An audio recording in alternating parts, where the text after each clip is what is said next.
America IT ఉద్యోగుల్లో మనవారే ఎక్కువ. ఆ మాటకొస్తే ప్రపంచవ్యాప్తంగా భారతీయ ఐటీ ఉద్యోగులు కోకొల్లలు. గ్రీన్ కార్డులు, బోలెడన్ని డబ్బులు, అంతకు మించి ఐటీ ఉద్యోగంటే చాలు. కట్నాలు, కానుకలు, కావాల్సినంత డిమాండ్. అసలు అమెరికా డ్రీమ్స్కు ఆద్యులంతా వీళ్లే. ఇంతవరకు అక్షరాల నిజం. మరి సమస్య ఏంటి అనుకుంటున్నారా? ఇబ్బందంతా ఇండియాలోనేనట. ఇండియన్ ఐటీ సెక్టార్లో దారుణమైన టెన్షన్లో ఉందని నివేదికలు అందుతున్నాయి. నిజమేనా?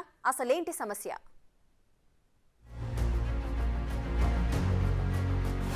ఇండియాలో ఐటీ ఇండస్ట్రీ అవుటేనా?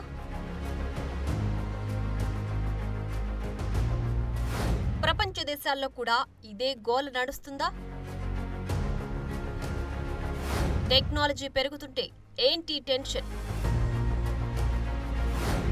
యూత్ అధికంగా ఉన్న దేశంలో ఐటీ డౌన్ ఎందుకవుతుంది? సరిగ్గా ఇలాంటి చాలా డౌట్లు ఇండియాలో ఐటీ కంపెనీల ఉద్యోగులను అయోమయంలో పడేస్తున్నాయి. ఆర్టిఫిషియల్ ఇంటెలిజెన్స్ అభివృద్ధి, చాట్ జీపీటీ వచ్చిన తర్వాత కూడా మాకేం కొదవలేదు అనుకున్న వారంతా ఇప్పటి సంక్షోభానికి అదే కారణమా అనుకుంటున్నారు. రకరకాల వాదనలు, సవాలక్ష సందేహాలు.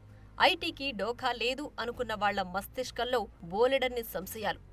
ఏం జరుగుతోంది? ప్రధానమంత్రి నరేంద్ర మోడీ కీలకమైన సార్వత్రిక ఎన్నికలను ఎదుర్కొంటున్న తరుణంలో టాటా కన్సల్టెన్సీ సర్వీసెస్, ఇన్ఫోసిస్ వంటి భారతీయ దిగ్గజ అవుట్సోర్సింగ్ కంపెనీల కోసం పెద్ద పెద్ద అమెరికన్ ఆర్డర్లు, వైట్ కాలర్ ఉద్యోగాలపై మరింత భారం పెంచుతుందని ఓ వాదన ఉంది. దీంతో పాటు యుఎస్లో ద్రవ్యోల్బణం ఆశ్చర్యకరంగా మళ్లీ వేగాన్ని పుంజుకోవడంతో భారతదేశంలో ఐటీ అవుట్సోర్సింగ్ ఉద్యోగాల పరిస్థితి మరింత చీకటిగా మారుతుందని అభిప్రాయాలు పెరుగుతున్నాయి. నిజానికి వైట్ కాలర్ యువ నిరుద్యోగుల్లో కనిపిస్తున్న పెరుగుదల రాబోయే లోక్సభ ఎన్నికల్లో ప్రధానమంత్రి నరేంద్ర మోడీ అవకాశాలను ప్రభావితం చెయ్యకపోవచ్చు. ఎందుకంటే జనవరి 22న మోడీ ప్లాన్ చేసిన అయోధ్య ఆలయ ప్రారంభ ఉత్సాహం ఆ పార్టీ ప్రధాన హిందూ ఓటర్లను కట్టిపడేయడానికి సరిపోతుంది. సో ఐటీకి మించి ఇప్పుడు ప్రభుత్వం చేయాల్సిన దేశీయ కార్యక్రమాలు చాలానే కనిపిస్తున్నాయి. ఇక అమెరికన్ ఒప్పందాల్లో కొనసాగుతున్న తిరోగమనం వచ్చే ఏడాది వరకు ఇలాగే కొనసాగితే ప్రపంచంలోని అత్యంత ప్రజాదరణ పొందిన భారతదేశంలో పేలవమైన మానవ వనరుల వినియోగం స్టాక్ మార్కెట్కు మరింత బరువు పెంచుతుందని అభిప్రాయం నిపుణులు వ్యక్తపరుస్తున్నారు. గత త్రైమాసికంలో ఇండియన్ ఇన్ఫర్మేషన్ టెక్నాలజీ పరిశ్రమ రియాలిటీ చెక్లో ఉంది. 2 సంవత్సరాల్లో డిమాండ్ మొదటిసారిగా క్షీణించిందని నివేదికలు చెబుతున్నాయి.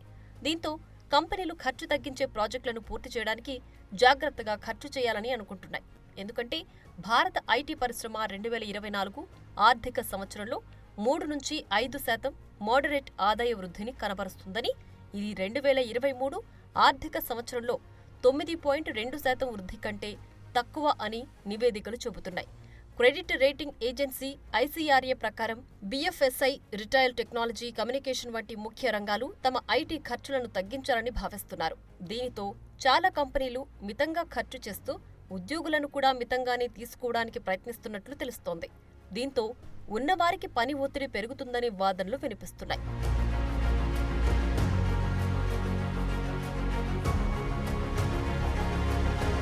ఇక తక్కువ ఆపరేటింగ్ పరిస్థితుల కారణంగా ఆపరేటింగ్ లాభం 2024 ఆర్థిక సంవత్సరంలో 70-100 బీపీఎస్ తగ్గుతుందని నిపుణులు భావిస్తున్నారు. ఏది ఏమైనా ఇది 2024 ఆర్థిక సంవత్సరంలో 20-21% వద్ద మెరుగ్గానే ఉంటుందనే అభిప్రాయం కూడా లేకపోలేదు. ఇక సెగ్మెంట్ వారీగా వృద్ధి పోకడల పరంగా బీఎఫ్ఎస్ఐ, కమ్యూనికేషన్ ఇతర విభాగాల కంటే ఎక్కువ దెబ్బతిన్నాయని నివేదికలు పేర్కొంటున్నాయి.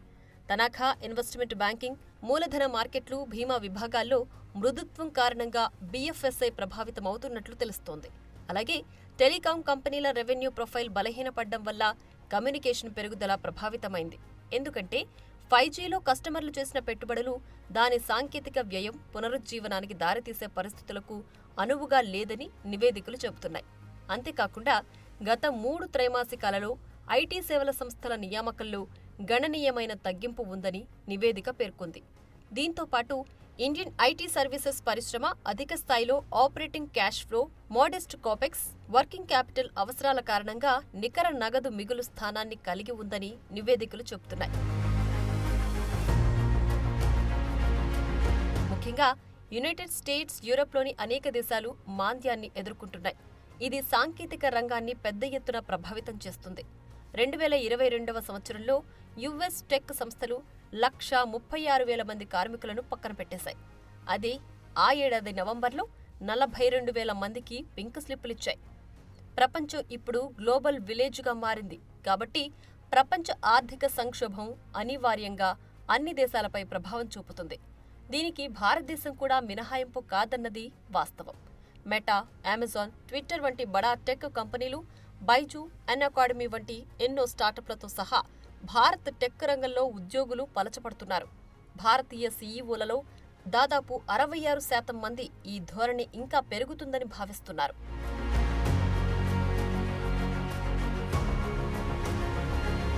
ఇక పోస్ట్ పాండమిక్ ప్రభావం ప్రపంచంలో ద్రవ్యోల్బణం ఇప్పటికీ ప్రపంచాన్ని పట్టిపీడిస్తున్నాయి.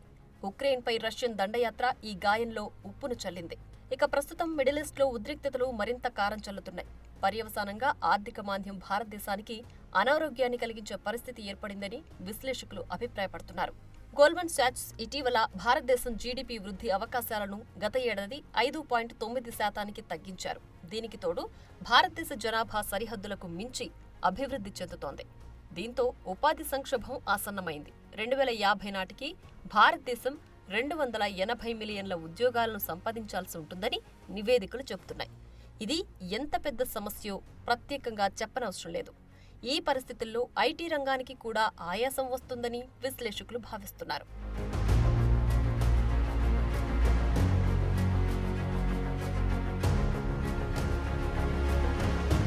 అయితే ముందుగా చెప్పుకుంటున్నట్లు భారతదేశంలో చాలా స్టార్టప్లు ఐటీ సంస్థల్లో ఉద్యోగులను లిమిట్ చేస్తున్నారు. ఈ సంస్థలు డిమాండ్ లేదని చెప్పడానికి సాక్షిగా నిలుస్తుంటే మంచి లాభాలు పొందడానికి పెట్టుబడిదారులు ఒత్తిడిని ఎదుర్కొంటున్నారు. అతిపెద్ద శ్రామిక శక్తి కలిగిన పెద్ద సాంప్రదాయ సాఫ్ట్వేర్ కంపెనీలు మాత్రమే కాస్త స్థిరంగా కనిపిస్తున్నాయి. ఇప్పుడు ఇవి కూడా సాధారణ పనితీరుకు సంబంధించిన పనులు మాత్రమే నిర్వహిస్తున్నట్లు తెలుస్తోంది. ఇక మధ్యస్థ ఐటీ రంగం, ముఖ్యంగా 2 లేదా 3 దశాబ్దాలుగా వ్యాపారంలో ఉన్నవారు వాతావరణాన్ని చక్కదిద్దుకోవడానికి నానా ప్రయత్నాలు చేస్తున్నారు. సో సంక్షిప్తంగా భారతీయ టెక్ రంగాన్ని రీసెట్ చేసుకోవడానికి అన్ని మార్గాలను వెతుకుతున్నారు. 2023 చివరిలో ఆర్థిక వ్యవస్థ కాన్సాలిడేట్ అయినప్పటికీ మహమ్మారి వల్ల కలిగిన అంతరాయం ఇంకా కొనసాగుతుందనే అభిప్రాయాలు ఉన్నాయి. ఇప్పుడున్న ద్రవ్యోల్బణం అకస్మాత్తుగా తగ్గకపోవచ్చని నిపుణులు చెబుతున్నారు. మరి ఏం జరగబోతోందో వేచి చూడాల్సిందే.